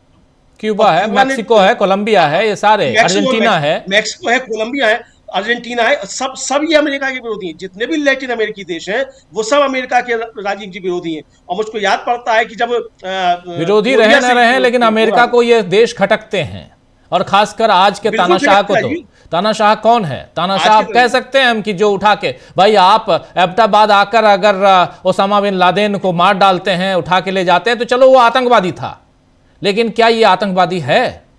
आप उठा के किसी को लेके गए और अपने कोर्ट में, मतलब सब कुछ हम ही, तो फैसला क्या होगा आपको पता है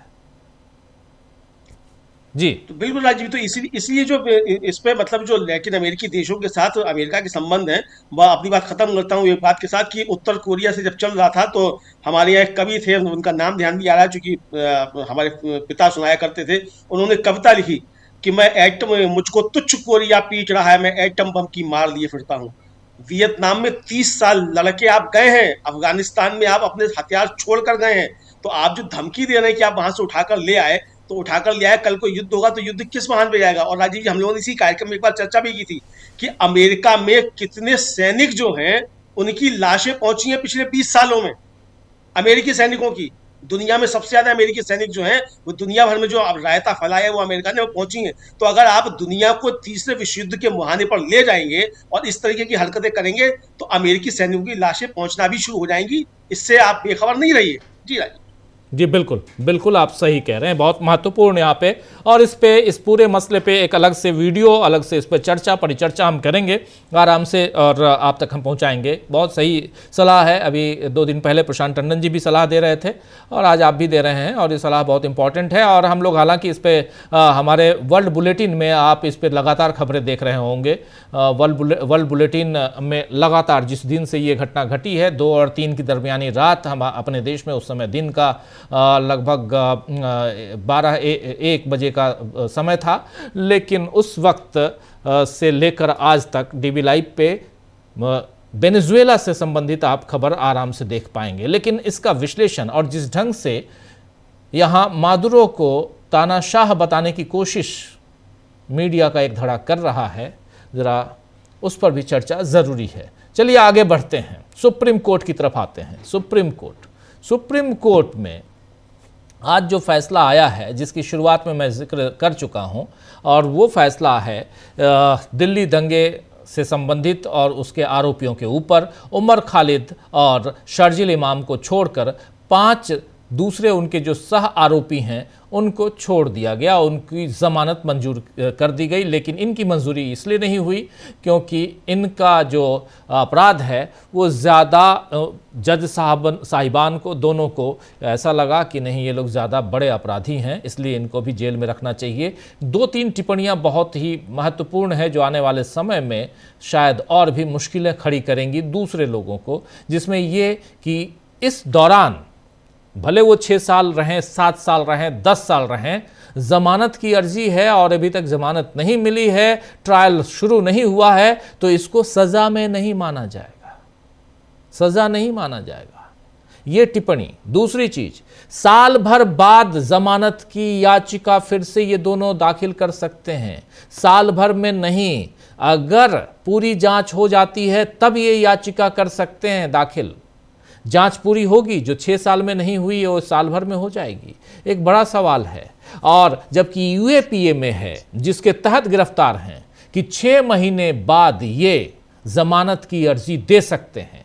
6वां साल चल रहा है और 6वें साल में जज साहब कह रहे हैं कि ये साल भर नहीं कर सकते। स्पेशल मामला है पूरा का पूरा। जरा जल्दी से आना चाहता हूं इन तमाम मसलों पे चर्चा के लिए डॉक्टर राकेश पाठक जी आपके पास फिर आगे बढ़ते हैं धीरे धीरे और जल्दी से अपने प्रोग्राम के समापन की ओर बढ़ते हैं। डॉक्टर साहब, पहले तो अमलेंदु जी की बात में थोड़ी सी और जानकारी जोड़ देते हैं। अमलेंदु जी ने 100% सही कहा है कि भारत का जो मुख्यधारा का मीडिया है वो पश्चिम की हवा में बहता है। पश्चिमी मीडिया अमेरिका के इशारे पर वेनेजुएला की घटना, वहां के राष्ट्रपति को जिस तरह से पोर्ट्रे कर रहा है, जिस तरह बताया जा रहा है कि शुरू में पहले ही दिन ऐसे वीडियो बना दिए गए, जारी कर दिए गए कि वेनेजुएला के लोग स्वागत कर रहे हैं तानाशाह के खात्मे से, उसके अमेरिका द्वारा अपहरण करने से।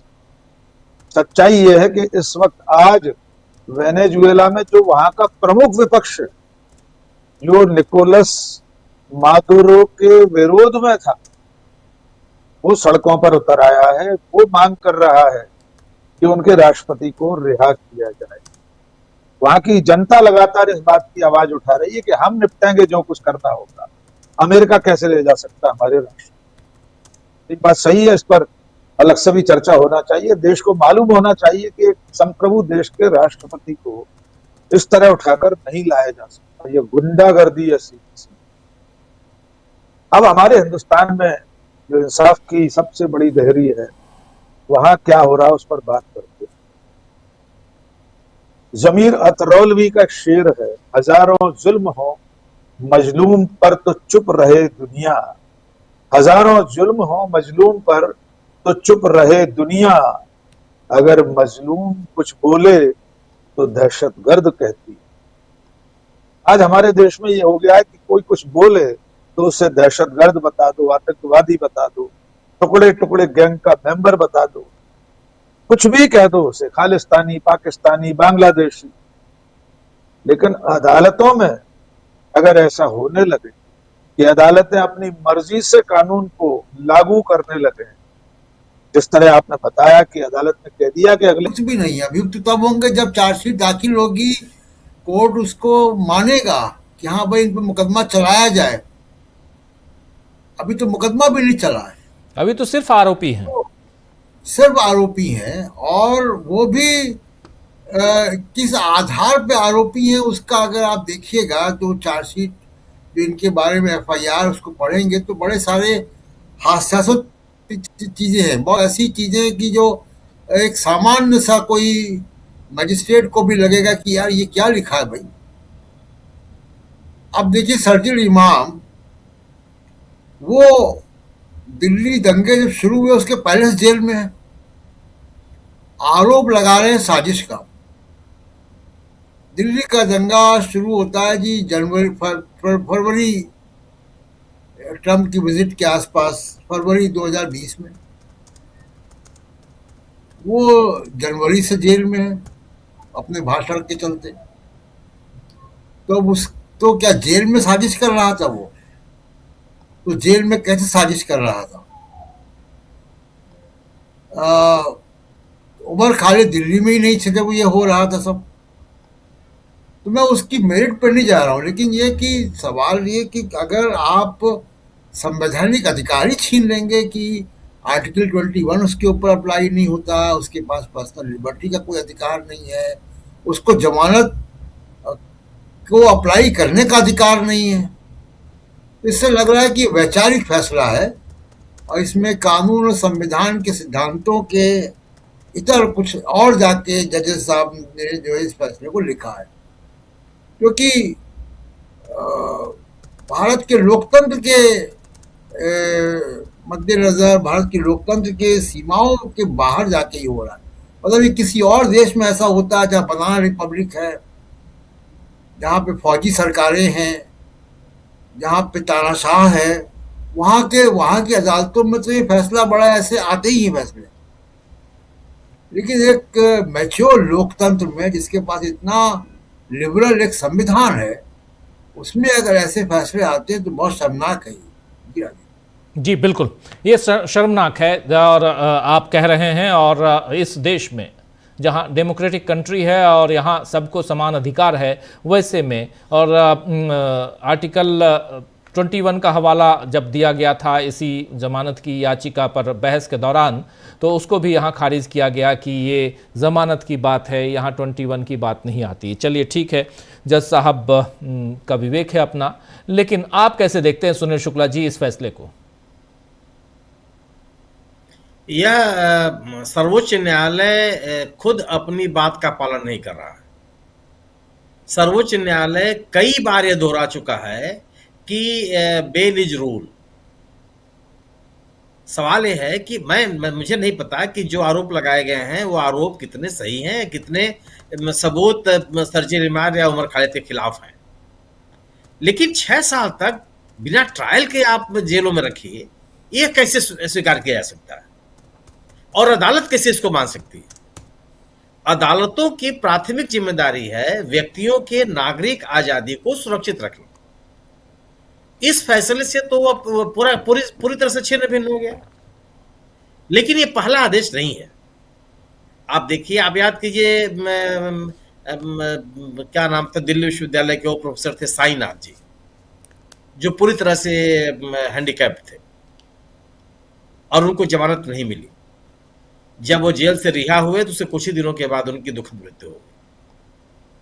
आप याद कर लीजिए कि भीमा कोरेगांव के जो आरोपी रहे हैं उनके साथ क्या हुआ था।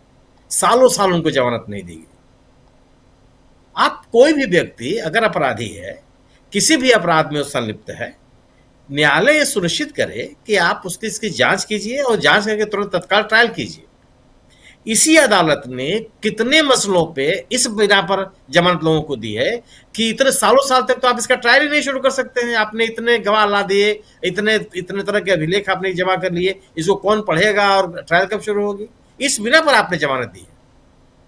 और 6 साल तक 2 युवक, वो ऐसे तो नहीं है, उनका कोई आपराधिक इतिहास तो नहीं है, वह किसी राष्ट्रद्रोही गतिविधियों में तो शामिल नहीं रहे, कभी रहे नहीं है, किसी तरह का कोई आपराधिक आरोप उनके ऊपर नहीं है, कोई इस तरह का अतीत उनका नहीं रहा, अतीत नहीं है। राजनीतिक गतिविधियों में शामिल होने के नाम पर आपने उनके खिलाफ आपराधिक मामले दर्ज कर लिए और आपने उनको जेल भेज दिया। उनके खिलाफ अगर कोई आरोप है, अगर आपके पास साक्ष्य है, तो ट्रायल कर देते। अगर यही अदालत ये कहती कि आप महीने भर के भीतर ट्रायल शुरू कीजिए, और अगर आप ट्रायल नहीं करते हैं तो आप 2 महीने के बाद 3 महीने आप इनकी जमानत याचिकाओं पर फिर से सुनवाई कर दीजिए, आप वो भी नहीं करते हैं। आप जो आदेश दिए हैं वो किस तरह का आदेश है? 5 लोगों को जिनके ऊपर इसी तरह के आरोप है, आपने उनको जमानत दे दी और आप ये कह रहे हैं कि आप सभी मामलों को एक साथ नहीं विचार किया जा सकता। मत कीजिए, मिनट पे कर लीजिए। लेकिन सवाल इस बात का है कि 6 साल से जो 2 युवक अपनी नागरिक आजादी के साथ, ये सरकार उनके नागरिक आजादी के साथ खिलवाड़ कर रही है, आप मौन कैसे रह सकते हैं? और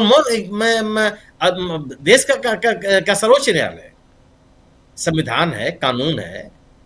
आप इस तरह के निर्णयों को लेकर के देश कैसे इस निर्णय का समर्थन कर सकता है? कानूनी रूप से अगर आप बात करेंगे तो कानूनी रूप से इसको आप कैसे कानून सम्मत मान सकते हैं? बेसिक चीज यही है। आपने कहा कि जो साक्ष्य दिए गए हैं प्राइमा फेसी, वह विचार नहीं। अरे कर लीजिए विचार। 6 साल तक क्या? और ये प्रश्न नहीं पैदा होता कि 6 साल से वो अदालत उसका पर विचार क्यों नहीं कर रही है? इस मसले का ट्रायल करने के लिए सुप्रीम कोर्ट को गया नहीं था। अदालत को तो ये भी होना चाहिए था कि अगर ये मसले आपके पास इतने ही पुख्ता सबूत इन दोनों के खिलाफ हैं तो ट्रायल क्यों नहीं कर रहा है? ट्रायल की प्रक्रिया क्यों नहीं शुरू हो गई? चार्जशीट क्यों नहीं दाखिल कर लिया गया? वो भी प्रक्रिया, मतलब आप सजा के पहले प्रक्रिया में ही सजा से गंभीर स्थिति पैदा कर दे रहे हैं। इस सरकार से तो आप उम्मीद नहीं कर सकते। सरकार ने तो पुरजोर विरोध किया।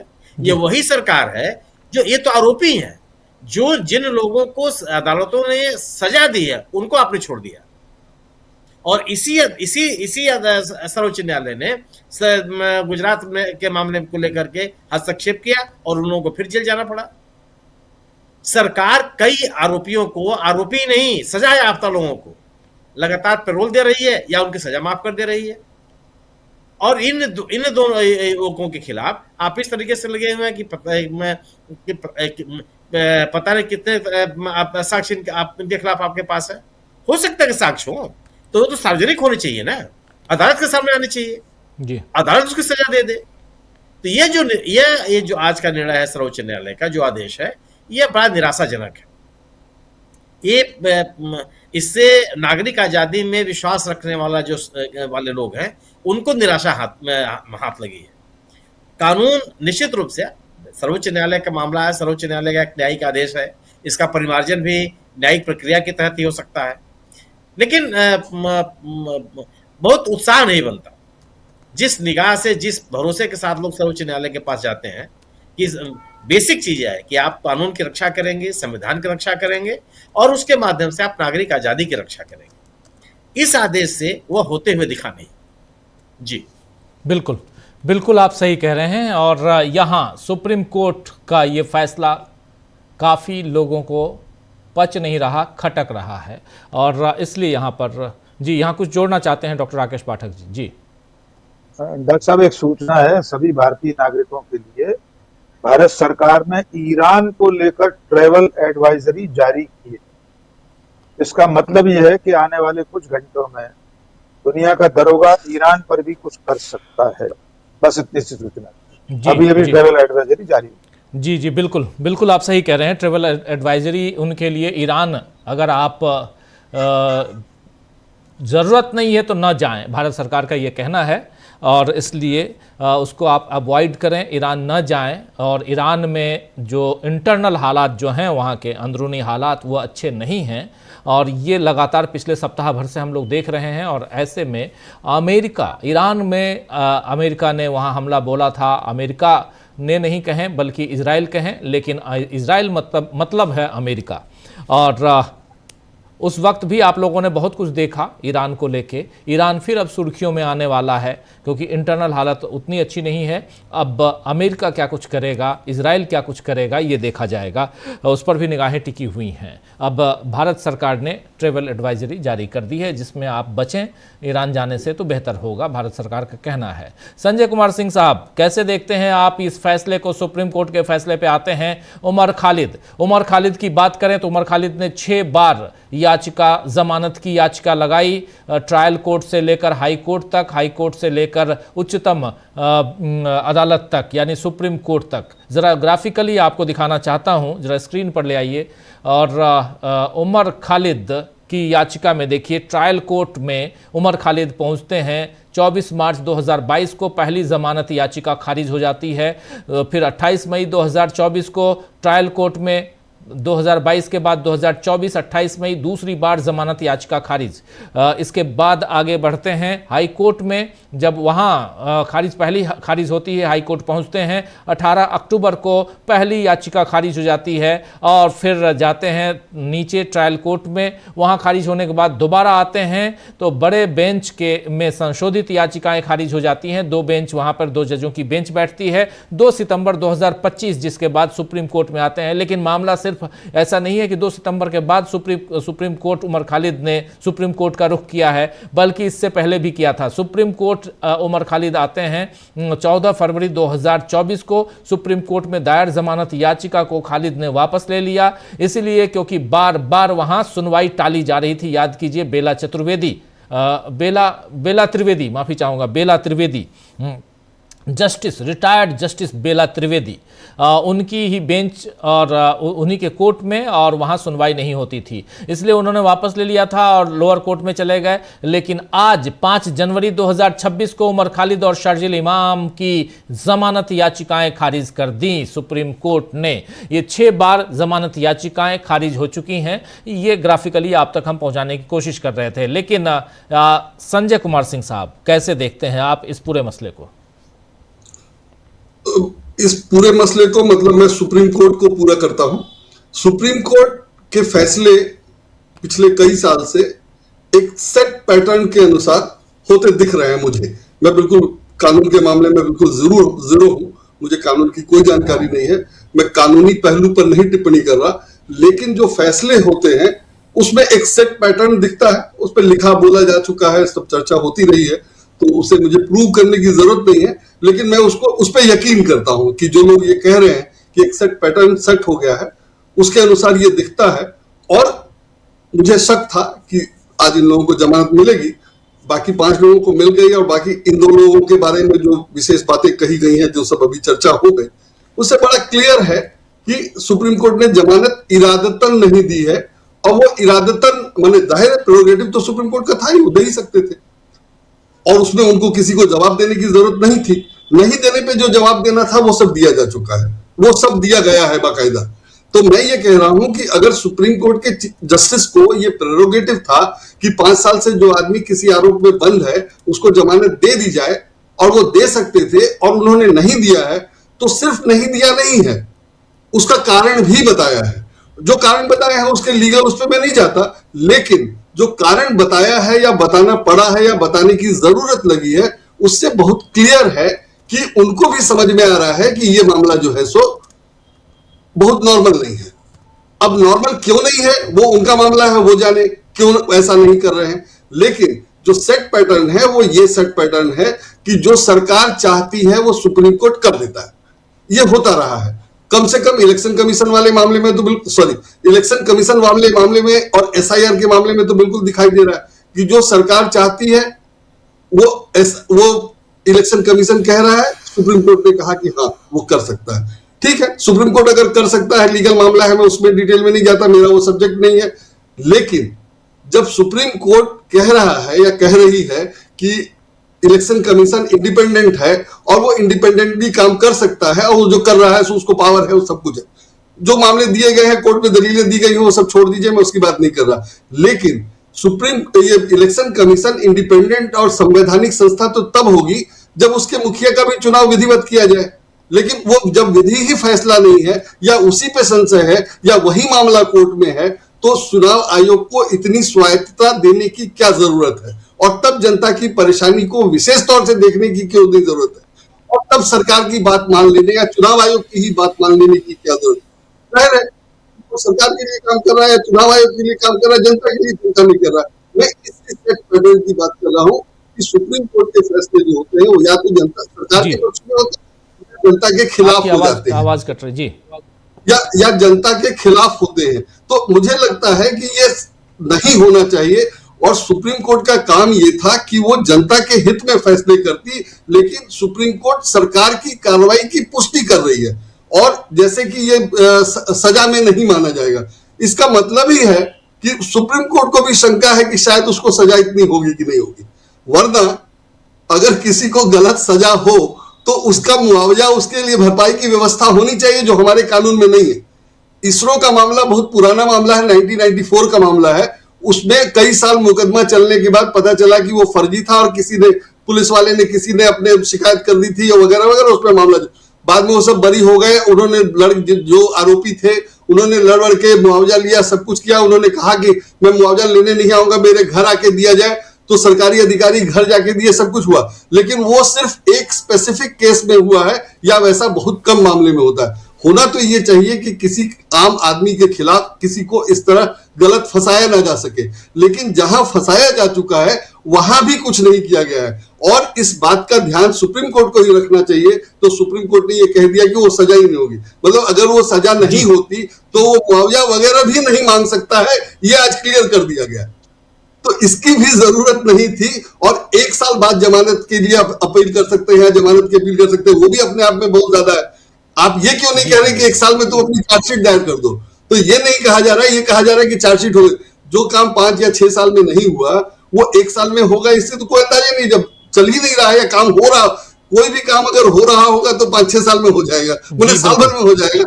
5-6 साल में नहीं हुआ तो कभी भी नहीं होगा। तो सरकार अगर नहीं चाहती है या सरकार अगर नहीं कर रही है और सरकार चाहती है कि तब तक वो जेल में रहे, तो सुप्रीम कोर्ट ने उस पर ठप्पा लगा दिया कि ठीक है ये सही है, होगा, कानूनन सही प्रावधान है।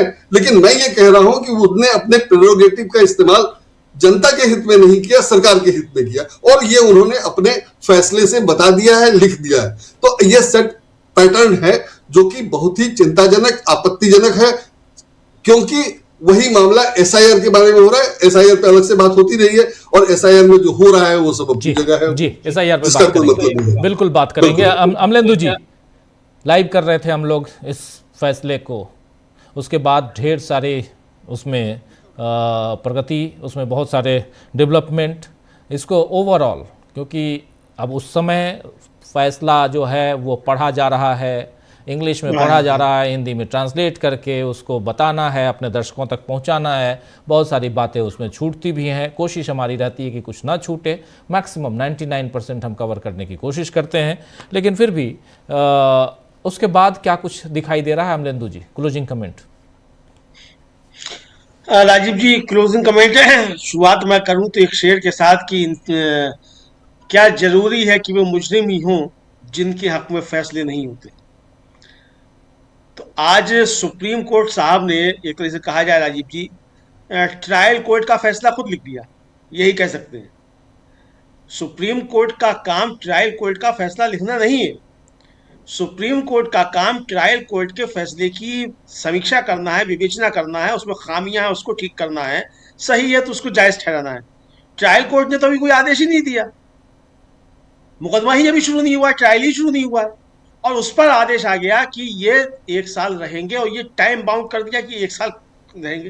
भाई सब कौन से कानून में ऐसा है कि ये तय कर दिया जाए कि आप 1 साल तक जमानत जो है वो आप आज की तारीख से, जिस दिन ये फैसला सुनाया जा रहा है, वो आप कर देंगे। सुप्रीम कोर्ट भी जो फैसले देगा राजीव जी, तो वो कानून के अंतर्गत ही देगा ना, कानून के तहत देगा, कानून के तहत।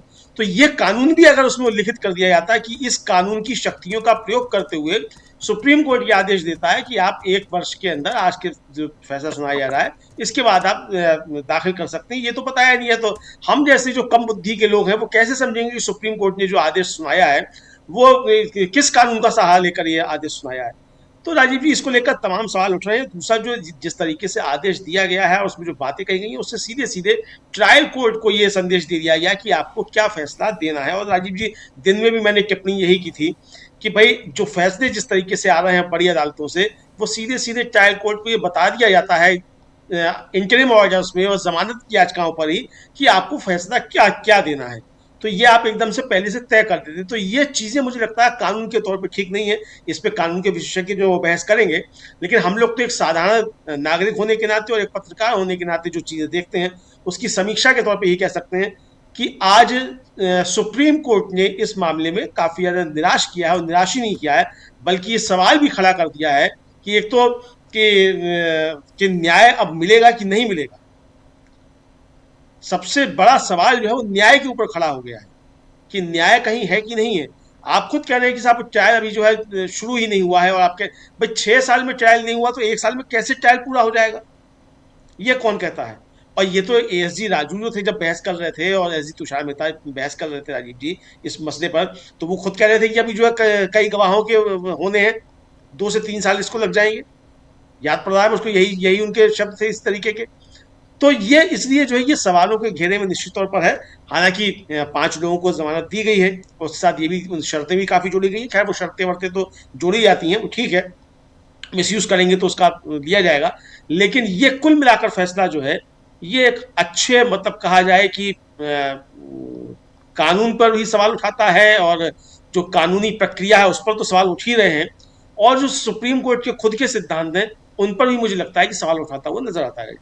जी, सुप्रीम कोर्ट का फैसला, जमानत पर फैसला जो है, ऐसा लग रहा है जैसे किसी केस का फाइनल फैसला हो इस ढंग से। और सुबह से ये फैसला जब से आया है तब से बहुत सारी प्रतिक्रियाएं आ रही हैं। कई लोगों को ये फैसला बहुत अच्छा लग रहा है, और लगेगा ही जो सत्ता पक्ष के चाहने वाले लोग हैं, जो चाह रहे हैं कि ज़मानत ना हो, जो चाह रहे थे, उनके लिए ये आज का दिन बहुत सुखद दिन है। लेकिन दुखद दिन उनके लिए जो उमर खालिद, शर्जील इमाम जैसे छात्रों को, छात्र नेताओं को, एक्टिविस्टों को आगे बढ़ते देखना चाहते हैं, उस ढंग से नहीं जैसे उनके ऊपर आरोप लगे हैं, बल्कि डॉक्टर हैं उमर खालिद, आप जानते हैं डॉक्टरेट की उपाधि है, शर्जील इमाम, ये तमाम ऐसे छात्र नेता जो देश के भविष्य हो सकते हैं, अच्छे भविष्य हो सकते हैं, लेकिन इनके भविष्य को उस उम्र में ख़त्म किया जा रहा है जिस उम्र में इन्हें आगे बढ़ना चाहिए था।